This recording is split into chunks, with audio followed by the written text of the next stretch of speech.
Bonjour à tous, ici Julien Petit. Fan de voitures, bienvenue sur ma chaîne.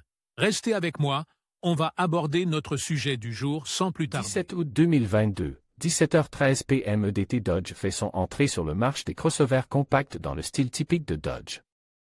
Il s'appelle le Hornet, et c'est le CUV le plus puissant que vous puissiez acheter pour moins de 30 000 $.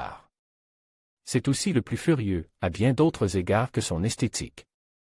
En bref, le Hornet peut transporter 5 personnes et se décliner en 2 modèles, plus un concept GLH amusant, tous dotés de 4 roues motrices à vecteur de couple et d'une propulsion à 4 cylindres.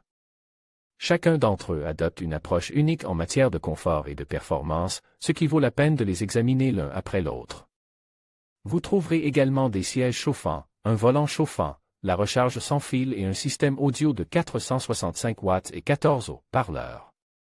La finition GT+ propose un grand nombre de ces équipements et, à l'intérieur, on trouve un tableau de bord numérique de 12,3 pouces. Et un écran central de 10,25 pouces. Des surpiqûres intérieures rouges viennent couronner le tout pour vous rappeler que vous n'êtes pas à bord d'un terne utilitaire, mais bien d'un Hornet. 2. Dodge Hornet RT.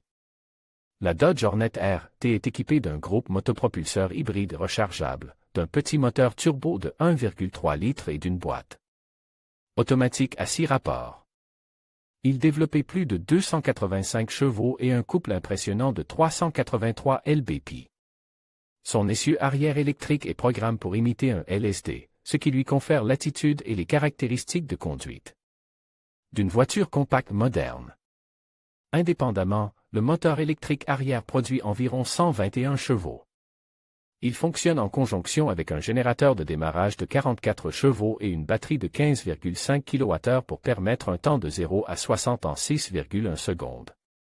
La Hornet RT dispose également d'une autonomie de 30 miles en mode tout électrique, qui peut être entièrement rechargée avec un chargeur de niveau 2 en 2 heures et demie environ, selon Dodge. Le meilleur atout de la RT est peut-être sa fonction PowerShot.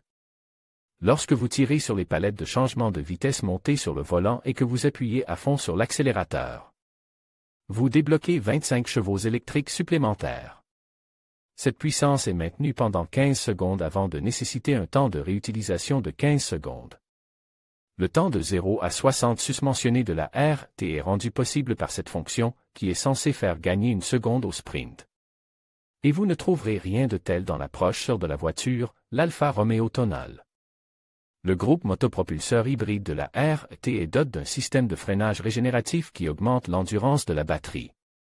3 modes de conduite, hybride, électrique et ESEV, permettent au conducteur de tirer le meilleur parti du système en termes d'économie et de performance.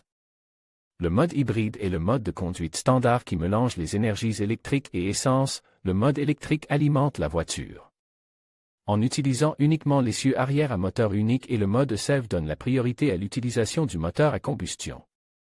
Pour préserver l'autonomie en mode électrique. Des kits de connexion directe seront également disponibles sur le RT, bien que les details n'aient pas encore été communiqués. 3. Dodge Hornet GLH. Enfin, il y a le concept GLH, et ceux qui connaissent la Dodge Omni des années 1980 savent que cela signifie « Goes like hell ». Il est animé par le même Hurricane 4 de 2,0 litres que la GT, mais avec une puissance supérieure non précisée. Dodge a toutefois confirmé que son rapport poids-puissance était supérieur à celui de la GLH originale et que des kits de performance seraient disponibles dans le catalogue direct connexion de la société. La production devrait être de l'ordre de 300 poneys, car si l'on applique le rapport poids-puissance du GLH d'origine au Hornet GT, de 3715 livres, on obtient un chiffre d'environ 270 chevaux. L'objectif de performance du GLH est différent de celui du RT, offrant des performances de combustion pure. Les details sur les options et les caractéristiques disponibles ne sont pas clairs, mais l'accent est clairement mis sur la vitesse et l'esthétique.